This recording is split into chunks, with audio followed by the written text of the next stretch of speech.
কলকাতার নিউ মার্কেটে শাড়ির দোকানগুলো, কসমেটিকের দোকানগুলো তারা সব মাথায় হাত দিয়ে বসেই আছে।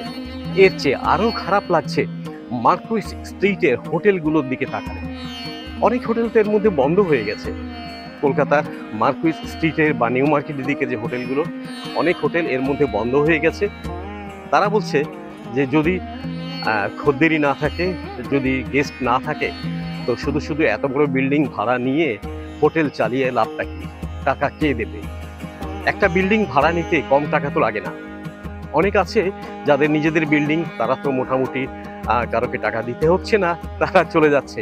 আবার অনেক ব্যবসায়ী আছে যে পুরো একটা বিল্ডিং ভাড়া নিয়ে তারা হোটেল ব্যবসা করছে।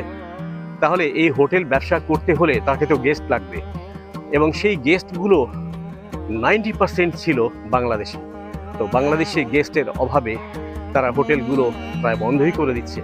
এর মধ্যে অনেকগুলো লোকের রুটি রুজি বন্ধ হয়ে গেল। ভারতীয় ভিসা বাংলাদেশিদের জন্য বন্ধ করে বাংলাদেশিদের জন্য যতটুকু ক্ষতি হয়ে গেছে তার চেয়ে অনেক বেশি ক্ষতি হয়েছে কিন্তু ভারতে।